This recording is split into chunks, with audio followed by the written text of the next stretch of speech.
Me llamo Ellen Monroe y tengo 77 años. No esperaba nada extravagante, ni una gran celebración ni una alfombra roja. Lo único que esperaba con ilusión era cenar en casa de mi hijo. Una comida modesta, un lugar en la mesa y unas horas con la familia a la que había apoyado durante toda una vida.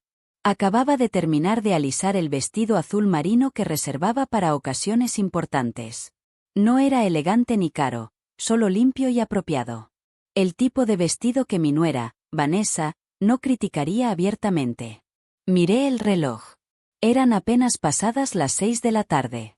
La cena estaba prevista para las 7. Entonces mi teléfono vibró. Alcancé mis gafas, suponiendo que sería un recordatorio de Lucas o quizá una pregunta de última hora sobre el postre. En cambio, leí el mensaje. No estás invitada. Mi esposa no te quiere allí. Eso fue todo. 8 palabras enviadas por mensaje de texto, no una llamada, no una conversación, solo un mensaje. Al principio pensé que había un error.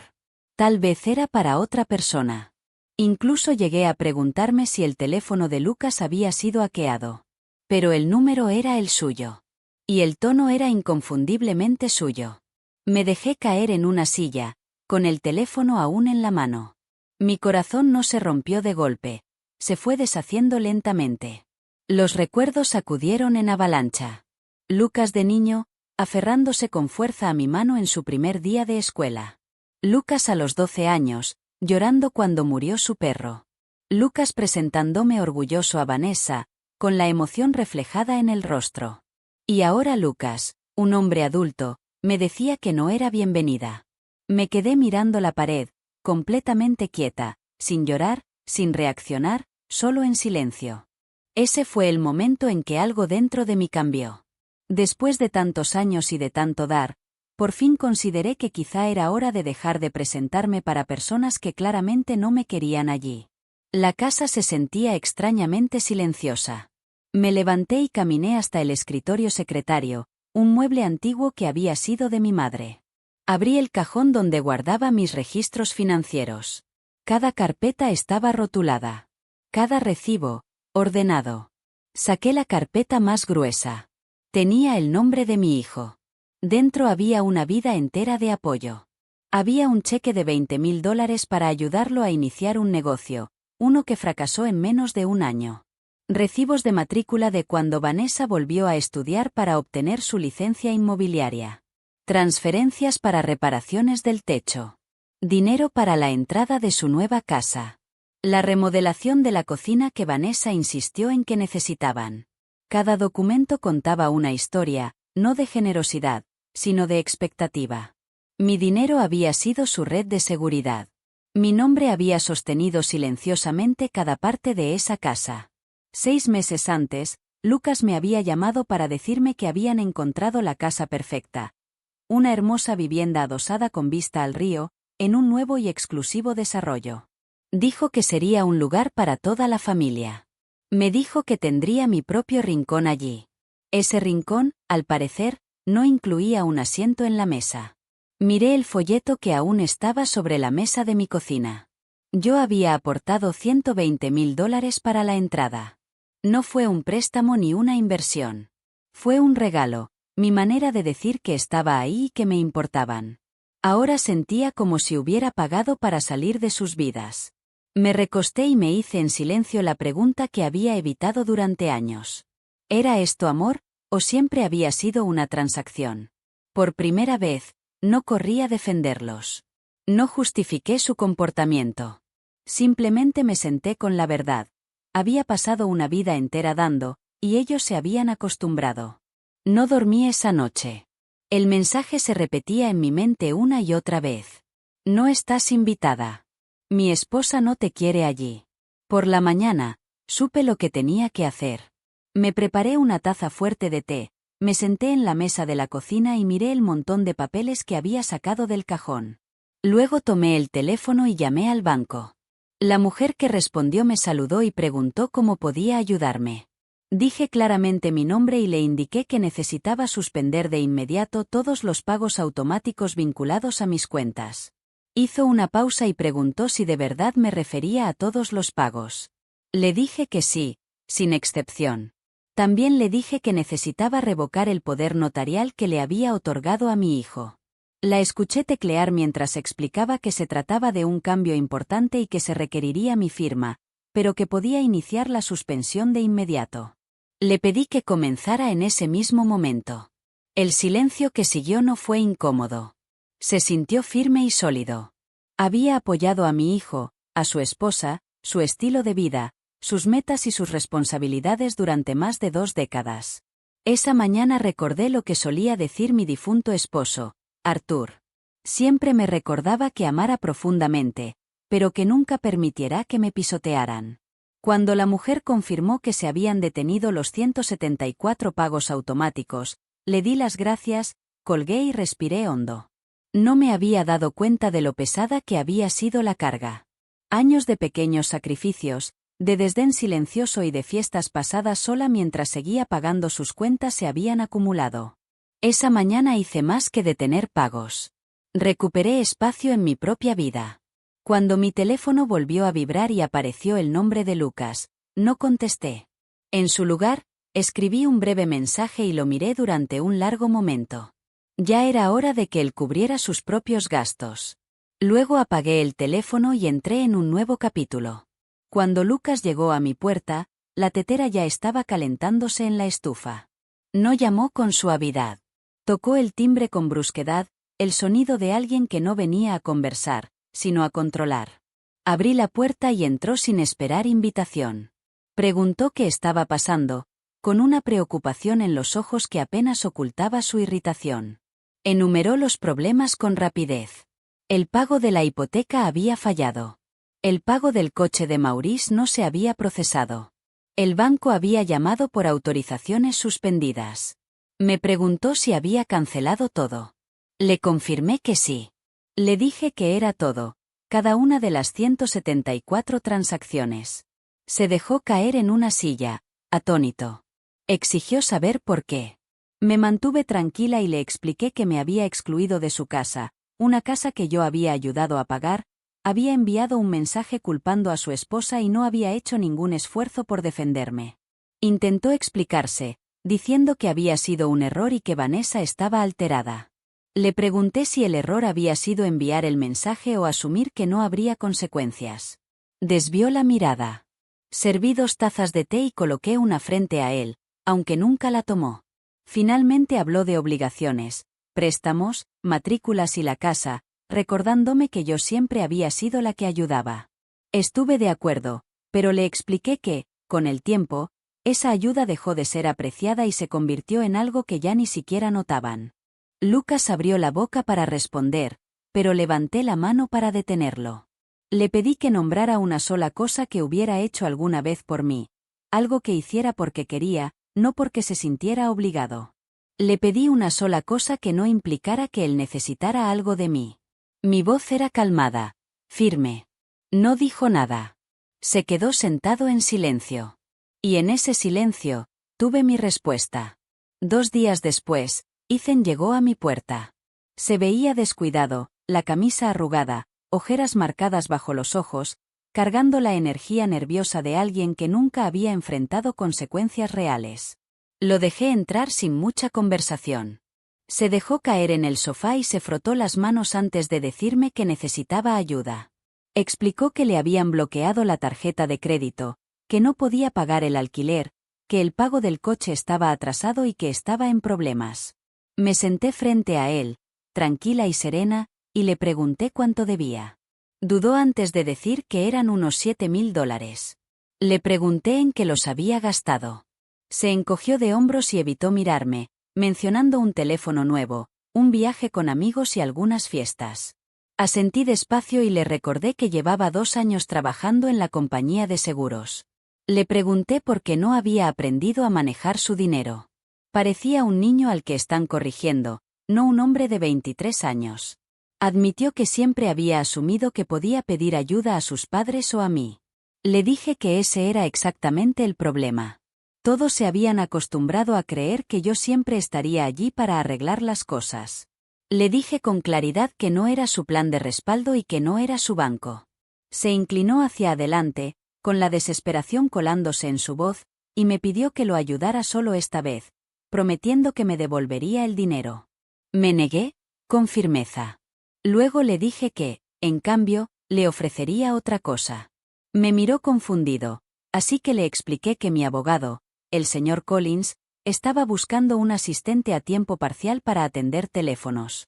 Le dije que no resolvería todo, pero que era un trabajo honesto. Parpadeó y me preguntó si de verdad haría eso por él. Le dije que lo quería, pero que había terminado de facilitarle las cosas. Le expliqué que mi amor ya no se medía en dinero. Se quedó en silencio, sin saber qué decir. Por primera vez, no cedí. Y por primera vez, escuchó la palabra no, no dicha desde la ira, sino desde el amor. El amor real no siempre se siente cómodo. A veces suena exactamente como un límite. Esa tarde, cuando el sol se ocultaba tras los árboles, Clara llegó con una bolsa de compras y un golpe suave en la puerta. No vino a pedir dinero. No vino a suplicar en nombre de nadie. Vino simplemente a ver cómo estaba. Me dijo que había visto a su padre antes, que parecía perdido, que su madre estaba furiosa y que Ethan estaba de mal humor. Dijo que la casa se sentía como un caos. No respondí de inmediato. Desempaquetamos las compras juntas. Ella picó verduras mientras yo hervía la pasta. Al cabo de un rato, me preguntó en voz baja si estaba bien. La miré con atención, de verdad la miré. Clara siempre había sido diferente, más callada y reflexiva. Nunca pedía mucho. Me llamaba en mi cumpleaños. Me visitaba sin motivo. Siempre me abrazaba un poco más fuerte. Le dije que estaba bien y, por primera vez en mucho tiempo, lo creí. Sonrió y dijo que pensaba que estaba haciendo lo correcto. Cuando lo dudé, asintió y explicó que había visto cómo los demás me utilizaban, especialmente su madre, que siempre vestía mejor, conducía el mejor coche y de algún modo, siempre tenía mis cuentas pagándolo todo. Me sorprendió escuchar eso de alguien tan joven, pero ya no era una niña. Era una mujer, y veía con claridad. Me dijo que había cuidado de todos durante tanto tiempo y que ya era hora de que alguien cuidara de mí. Cenamos juntas, solo las dos. No hubo tensión ni manipulación, solo una comida sencilla y una conversación honesta. Antes de irse, me abrazó con fuerza y me dijo que siempre estaría allí para mí, no por mi dinero, sino por mí. Le besé la mejilla y le dije que eso era todo lo que siempre había querido. En una casa que durante mucho tiempo había resonado con exigencias y expectativas, la presencia de Clara fue lo único que se sintió real. Me recordó cómo debería sentirse una familia. Segura, sincera y libre. Al día siguiente, Lucas volvió a llamar y dijo que necesitábamos hablar como familia. Su voz sonaba tensa y ensayada, y podía oír a Vanessa de fondo. Le dije que nos reuniríamos al día siguiente a las 2 de la tarde, en mi casa, y que no habría sorpresas. Pero las hubo. Exactamente a las 2 en punto, Lucas llegó primero. Se veía agotado, con la camisa arrugada y los ojos hinchados. Me dijo que quería hablar conmigo antes de que llegaran los demás. Cuando le pregunté a quiénes se refería, dudó y admitió que Vanessa había invitado a algunas personas, incluidos sus padres y su hermana, porque estaban preocupados. Me acerqué a la ventana y me quedé paralizada. 3 coches acababan de entrar en mi entrada. Vanessa salió primero, perfectamente arreglada y segura de sí misma, seguida por sus padres, sus hermanos e incluso un par de amigos. Me volví hacia Lucas y le pregunté si de verdad había traído a un público. Empezó a explicar, pero levanté la mano. Cuando sonó el timbre, abrí la puerta despacio. Vanessa estaba allí con su grupo detrás y me saludó en voz alta, diciendo que habían venido a hablar de la situación como familia. Le dije en voz baja que aquella era mi casa, no un tribunal ni una sala de juntas, y que no había invitado a ninguno de ellos. Parpadeó, claramente sorprendida. Le dije que Lucas, Ethan y Clara podían entrar, y que el resto podía esperar afuera o marcharse. Su sonrisa se desdibujó. Se volvió hacia su familia y les pidió que esperaran en los coches, diciendo que no tardarían. A regañadientes, retrocedieron. Dentro, me enfrenté a mi hijo, a mi nuera y a mis 2 nietos. Con calma, Pregunté quién quería explicar de qué trataba realmente la situación. Vanessa se lanzó de inmediato a un discurso sobre cómo mis decisiones financieras afectaban a todos, incluidos los planes de jubilación de sus padres, la situación del hermano de Lucas e incluso el futuro de Ethan. Escuché con los brazos cruzados y no dije nada. Cuando finalmente hizo una pausa, le pregunté cuándo me había convertido yo en responsable de todo eso. Nadie respondió, porque todos conocían la verdad. No habían venido a reparar una relación. Habían venido a proteger su estilo de vida. El silencio en la habitación era pesado. Después de eso, Lucas habló en voz baja y admitió que habían llegado a depender de mi ayuda, que yo siempre había estado allí y que nunca pensaron que me detendría. Asentí y le dije que ese era exactamente el problema. No habían pensado en absoluto. Solo habían tomado. Me volví hacia Ethan y le pregunté cuántas veces me había visitado simplemente porque quería, no porque necesitara dinero. Se movió incómodo. Luego miré a Vanessa y le pedí que nombrara una sola cosa que hubiera hecho alguna vez por mí sin esperar nada a cambio. Abrió la boca y luego la cerró. Expliqué que lo que dolía no era solo el dinero, sino el borrado, la forma en que desaparecí de sus corazones en el momento en que dejé de pagar. La expresión de Vanessa se endureció y me acusó de manipulación y culpa. Le dije con calma que por fin estaba diciendo la verdad. Se levantó bruscamente y advirtió que me arrepentiría cuando estuviera sola y no hubiera nadie para mí. No me inmuté. Le dije con suavidad que la familia no es solo una palabra que usamos cuando queremos algo, sino una elección que hacemos cada día a través de nuestras acciones, no de nuestras facturas. Lucas levantó la vista, con los ojos vidriosos. Preguntó qué esperaba que hicieran, si quería una disculpa o que rogaran. Le dije que no. Le dije que quería que madurara, que dejara de confundir el amor con la dependencia, y luego les pedí que se fueran. Las palabras fueron firmes, y cayeron con fuerza. Ethan se levantó y se fue sin discutir. Vanessa murmuró algo entre dientes mientras salía hecha una furia. Lucas dudó, inseguro. Le dije que aún estaría allí si alguna vez quería hablar de verdad, no de dinero, sino de nosotros. Asintió lentamente y siguió a los demás hacia la puerta. Solo Clara se quedó. Me abrazó y me dijo que estaba orgullosa de mí. No le respondí. Simplemente la abracé con fuerza. Porque, por primera vez en mucho tiempo, no tenía nada que demostrar ni nada más que dar, salvo la verdad. Pasaron 6 meses y, por primera vez en décadas, no era el contacto de emergencia de nadie, ni el plan financiero de nadie, ni la patrocinadora silenciosa de nadie. Era simplemente Ellen.